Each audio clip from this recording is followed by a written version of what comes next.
осъзнаването на това, че нашата енергия, нашите сили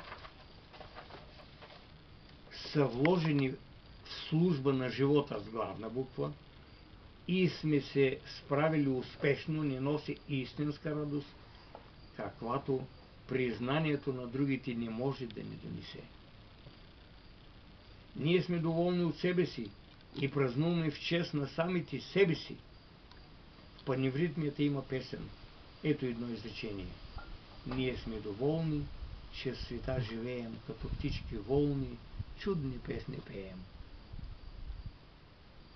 Той е спокоен за себе си, че не прави никому лошо и допринася за целокупния живот. И му пее и душичката даже. Вчера излязох отвън да вързах ръчицата на стълба. Гледам, бобът нещо повреден на комшийката, окопан, полят. Да вземе мини някаква съседка набеждава тя, с която се карат двете и с някакъв химикал напръскала им от градата, колкото досегнал домати, фасул, цяло лято пролецът трепят да ги отгледат. Може да представиш как ще легне вечерта, като знае какво направила? Може да е спокойно. Може и спокойно, ти си прав. Може и спокойно. Ще отмъстила на твоя враг. Третото положение, употреба на енергия от наша страна, за да избегнем наказанието. Шефа. Ето един момент. Колко много хора се плащат данъците си единствено за цел да избегнат глобите. Огромна част от тях се отнасят към този годишен ритуал с известна доза негодование, ма въпреки всичко да ни ги глобят, отият и плащат като поповите дресирани яко. Има четвърта група. Има и такива задачи, които приемаме да свършим, за да избегнем чувството за вина. Купуваме лекарства за себе си или за близки човек, макар да съзнаваме, че те няма да ни помогнат, а дори ще ни навредят. Но да бъдем чисти пред съвестта си, да не се обвиняваме, че не сме направили нищо и за това, какво ще кажат пък другите, ние ги купуваме. За това, какво ще кажат другите, да не се виним, да не се срамуваме и тъй нататък ние сме готови да платим висока цена.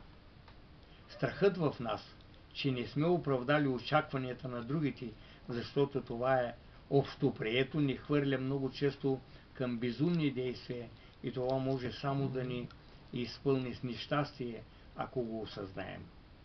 Ако пък осъзнато се дистанцираме от правилниците, от общоприетото, от тълпата и постъпим според своя разум и това, което ни подсказва духът в нас, ще изпитаме истинско задоволство от себе си. Пето, когато енергия прахосваме на празно, слугувайки на изрази като трябва, принуден съм, няма как, длъжен съм, не мога и други, тогава действията ни са продиктувани от неясни чувства на вина, срам и принуда, отричайки напълно възможността за избор. Убеден съм, че това е най-опасният за обществото и най-злополучният за индивида начин за действие. Да действаме, прекъсвайки връзката със своите нужди. Аз практически слугувам на някакви измислени работи. И когато един ден аз съм се показал, че съм добър гражданин, добър съсед, добър приятел, намка си и пукна, ще речат майко ли, Бог да го прости. И толкова. Останалото аз съм проиграл в себе си. Вместо да реализирам същността си, аз съм искал да представя някаква фасада, да ме вижда такъв. Добре, ама аз държа фасадата тъй и след малко, и като се извие, другите ми видят, че ми е задния като Бог ударя. Дон Хуан много апелира да ни се пишат автобиографии и да ни си правим фасади. Той е знаел тези работи. Така. Знаете ли колко човече, изпълнявайки заповед, са спомогнали да бъдат убити хиляди и милиони, без да се чувстват емоционално засегнати или лично отговорни. Представи си Айхман, Менгеле, които са стопили хиляди евреи, казват, наредено ми беше.